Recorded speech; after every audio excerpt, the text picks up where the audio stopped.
One of the most important concerns in philosophy, our creative history, and our lives is how we may identify our ideals, establish our purpose in life, and discover who we are. We studied the philosophy of Friedrich Nietzsche, regarded as one of the greatest thinkers of all time and a precursor to existentialism, in order to discover answers to these issues. He was well known for his revolutionary views on religion and morality. Despite his contentious writings, he was a deep thinker who offered valuable insights into the nature of human psychology and wrote manuals on how people can take charge of their own lives and influence their future.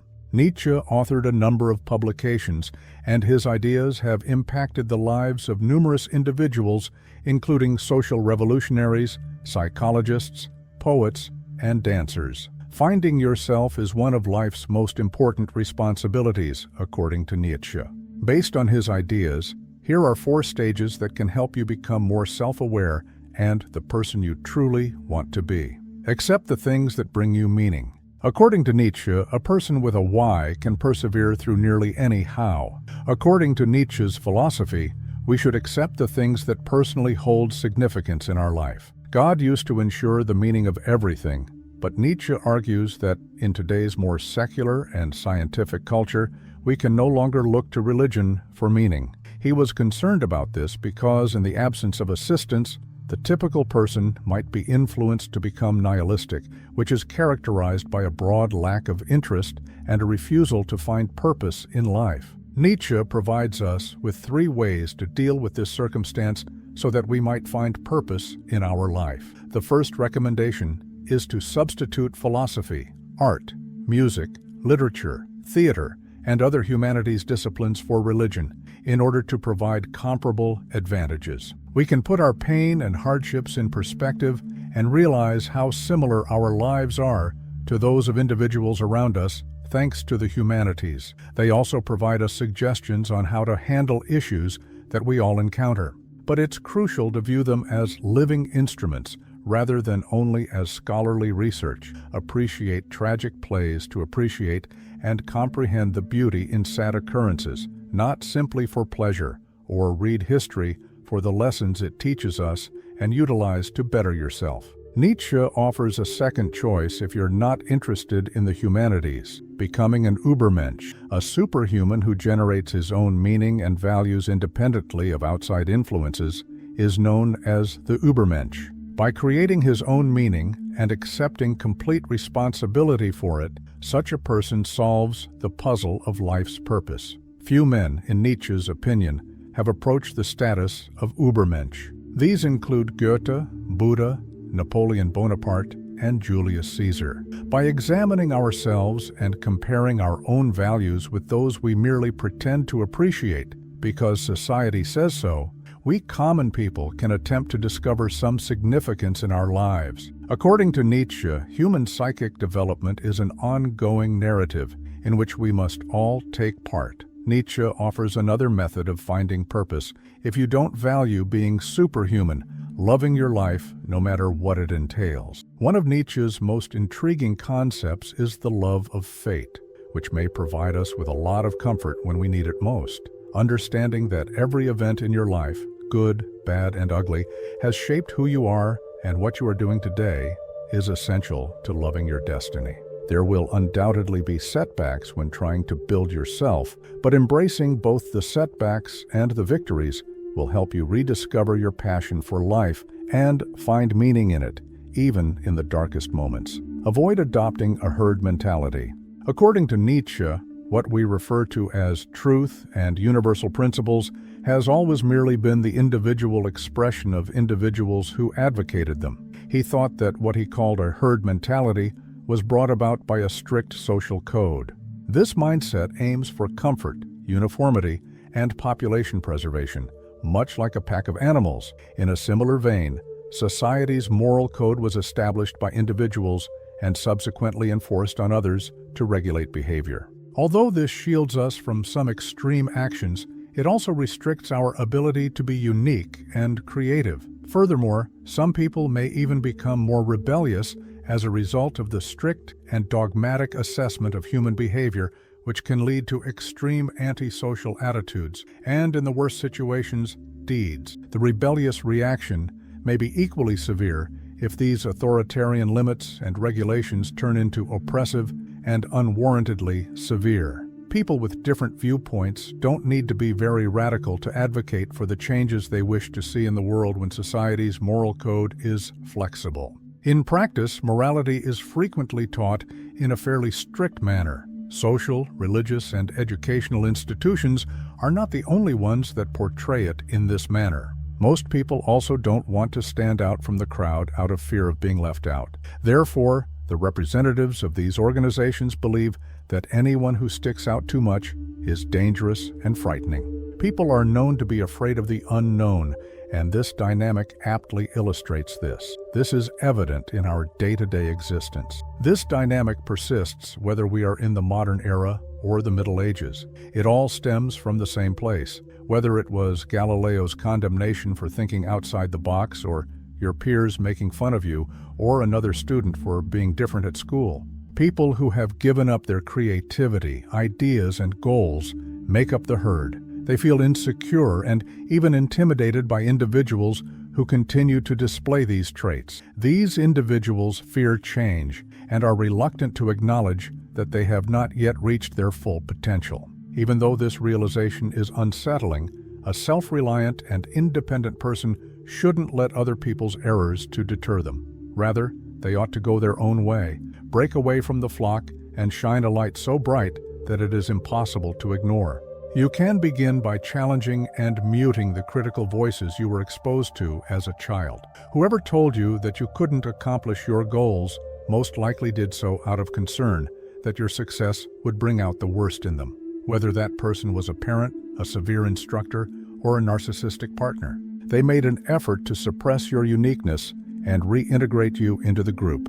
Additionally, since stepping outside of your comfort zone is a crucial step in discovering who you truly are, it takes courage and a strong mind to overcome this fear. Recognize that self-discovery is challenging. The benefit of being your own boss is worth every penny. Our first and most natural response is to flee from all misery. We have become ungrateful and have forgotten that sorrow is a natural part of life due to technology and the ease with which we can now receive anything instantly.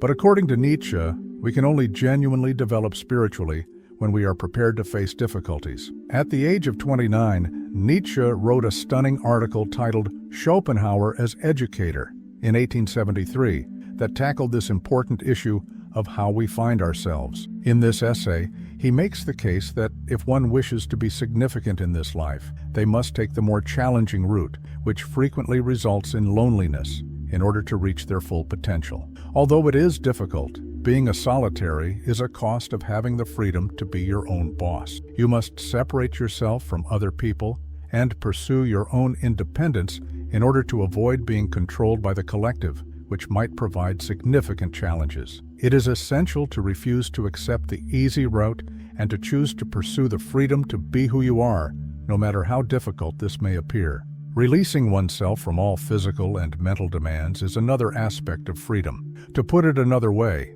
you should drive them rather than allow them to control you. For instance, when you have a strong emotional want to do something, like venting to someone, try to recognize this urge first before deciding whether or not to follow through on it. At this stage, there are some superficial similarities between Nietzsche's philosophy and that of many contemporary thought leaders and motivational gurus, but these similarities are fleeting. Nietzsche goes further than motivational gurus, who emphasize personal growth, mainly to attain financial success and a satisfying life in terms of relationships. The battle is internal for him. Finding yourself is the true struggle.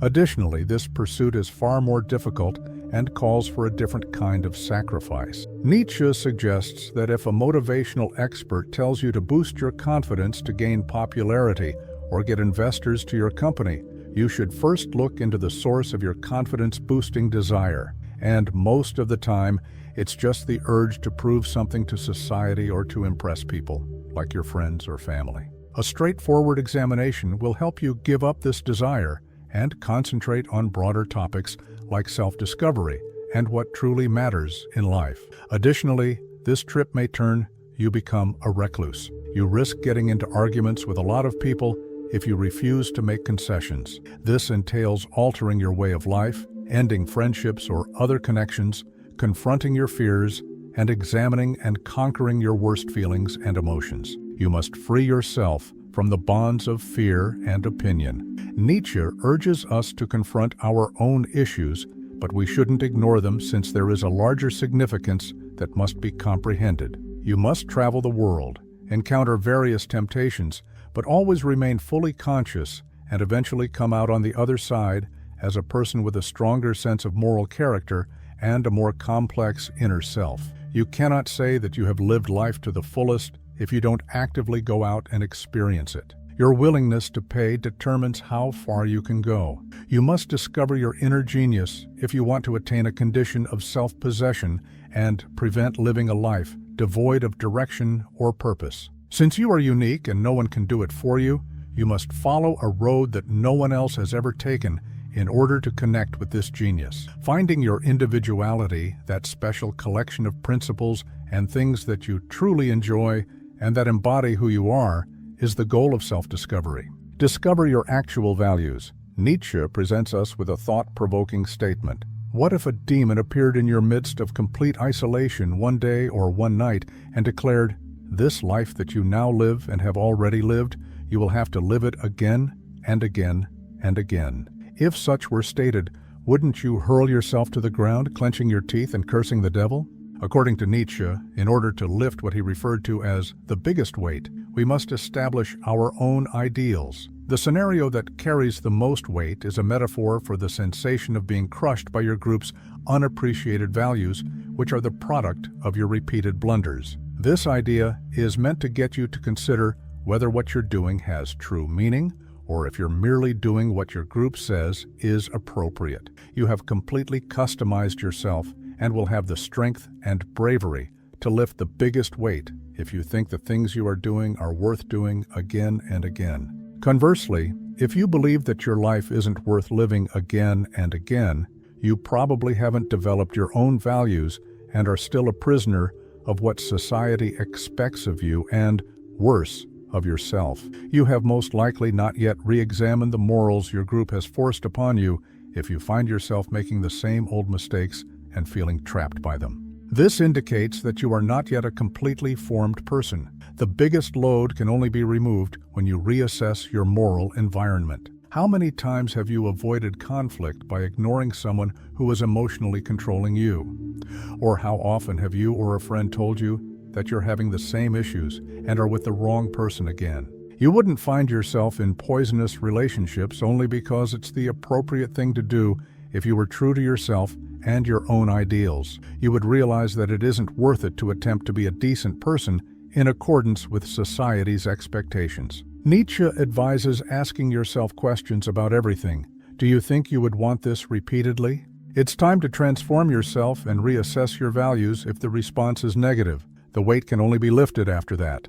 Beyond the conventional notions of good and evil is the actual good. A self-imposed jail is where most of us spend our lives. Social ideas predefine ourselves, enclosing the individualism and wildness of the human soul. Many of us give in to this cage's comfort. Nietzsche understood that we might awaken to our true values and break free from this prison of imposed beliefs. You must go through this metamorphosis, this period of revolt, in order to liberate yourself and establish your own principles and purpose in life. You must have the guts to defy social norms, religious beliefs, and traditions. You may even need to cut ties with some of the people in your life. There is no need for this emancipation to be an abrupt, violent response. It can and ought to be logical, composed, and conclusive. You can begin by listing all the things and people that restrict your ability to be who you are. It might be your spouse trying to control your conduct, an unspoken rule at work, or parents and friends critiquing your attitudes. After determining these elements, consider potential strategies to change the circumstance. Maybe you could talk openly with your spouse about the issue, establish firm limits on actions that annoy you, ask for help from reliable coworkers to deal with difficulties at work, or even look into alternative social settings that better fit your goals and values. If the issue is more serious, think about looking for mentors or even a professional who may provide fresh insights. It's not necessary to conceal your goals when you're feeling the most burdened. Instead, escape the prison of the group and pursue the goals that make your life worthwhile.